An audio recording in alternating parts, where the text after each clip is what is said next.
ಏನಾಗಿದೆ? ಯಾರಿಗೇನಾಯ್ತು? ನೀವೆಲ್ಲರೂ ಇನ್ನೂ ಬಂದಿಲ್ಲ ಅಂತ ಅತ್ತೆ ಆತಂಕದಲ್ಲಿದ್ರು.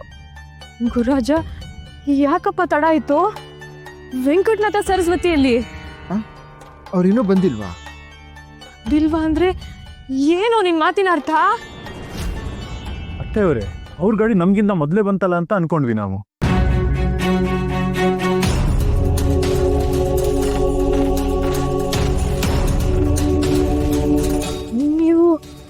ನೀವೆಲ್ಲರೂ ಒಟ್ಟಿಗೆ ಬರ್ಲಿಲ್ವಾ?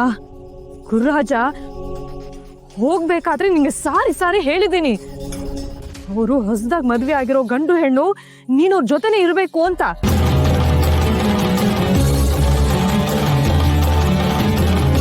ಅಮ್ಮ, ನಮ್ ಗಾಡಿ ಮುಂದೆ ಇತ್ತು, ಅವ್ರ ಗಾಡಿ ಹಿಂದೆ ಇತ್ತು. ಅವ್ರು ಬರ್ತಾ ಇದ್ದಾರೆ ಅಂತ ನಾವು ಅನ್ಕೊಂಡ್ವಿ. ಏನ್ ಮಾತಾಡ್ತಾ ಇದೀಯೋ? ಎರಡು ಗಾಡಿಗಳು ಒಟ್ಟಿಗೆ ಬರ್ಬೇಕು ತಾನೆ, ನೀನವ್ರ ಜೊತೆನೆ ಇರ್ಬೇಕು ತಾನೆ. ಗಾಡಿಯಲ್ಲಿ ಅವ್ರಿಗೆ ಏನಾಯ್ತೋ ಏನೋ, ಎಂತ ಕೆಲಸ ಮಾಡಿದೆ ಗುರುರಾಜ. ಅತ್ತೆಯವರೇ, ಅವ್ರು ಬಂದೇ ಬರ್ತಾರೆ, ನೀವೇನು ಚಿಂತೆ ಮಾಡಬೇಡಿ. ಇಲ್ಲ, ಅವ್ರಿಗೇನೋ ಆಗಿದೆ, ಅವ್ರಿಗೇನೋ ಆಗಿದೆ ಅಂತ ನನ್ನ ಮನಸ್ಸು ಹೇಳ್ತಾ ಇದೆ. ನೀವು ಅವ್ರನ್ನ ಬಿಟ್ಟು ಬರಬಾರ್ದಿತ್ತು. ಅಮ್ಮ, ಏನೂ ಆಗಲ್ಲ.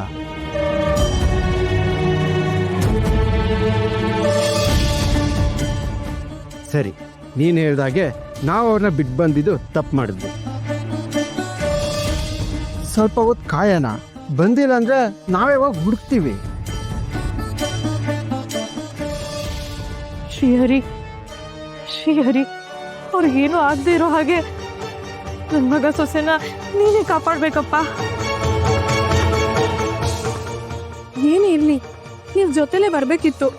ವೆಂಕಟಾಂಬ ಅವರೊಂದು ಗಾಡೀಲಿ ಬರ್ತಾ ಇದ್ರು, ನಾವೊಂದು ಗಾಡೀಲಿ ಬರ್ತಾ ಇದ್ವಿ. ನಮ್ಮಿಬ್ಬರಿಗೂ ಮಾತಾಡ್ತಾ ಮಾತಾಡ್ತಾ ನಿದ್ದೆ ಹತ್ಬಿಡ್ತು. ಕಣ್ಬಿಟ್ಟಾಗ ನಾವು ಊರು ತಲುಪಿದ್ವಿ. ಅಕ್ಕ, ಅವ್ರಿನ್ ಸ್ವಲ್ಪ ಹೊತ್ತೆಲ್ಲ ಬರ್ತಾರೆ ಬಿಡು. ಹೊಸ್ದಾಗಿ ಮದುವೆ ಆಗಿರೋ ಹೆಣ್ಣು ಗಂಡು, ಸುಖ ದುಃಖ ಮಾತಾಡ್ಕೊಂಡು ಆರಾಮಾಗಿ ಬರಲಿ. ಎಷ್ಟು ಸುಲಭವಾಗಿ ಹೇಳ್ತಿದ್ಯಾ ಗುರುರಾಜ ನೀನು. ಅಮ್ಮ ಎಷ್ಟು ಗಾಬರಿ ಆಗಿದ್ದಾಳೆ, ನನಗೂ ಭಯ ಆಗ್ತಾ ಇದೆ.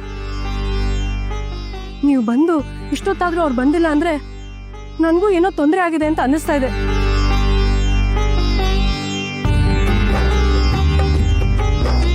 ವೆಂಕಟಾಂಬ, ಆ ಥರ ಏನೂ ಆಗಲ್ಲ. ಇಲ್ಲಪ್ಪ, ನನ್ನ ಮನಸ್ಸು ಸ್ಪಷ್ಟವಾಗಿ ಹೇಳ್ತಾ ಇದೆ ಏನೋ ತೊಂದರೆ ಆಗಿದೆ ಅಂತ. ಮದುವೆ ಆಗಿ ಇನ್ನೂ ಅರಿಶಿನದ ಮೈ ಆರಿಲ್ಲ. ಶ್ರೀಹರಿ, ನನ್ನ ಮಕ್ಕಳನ್ನ ನೀವೇ ಕಾಪಾಡ್ಬೇಕಪ್ಪ.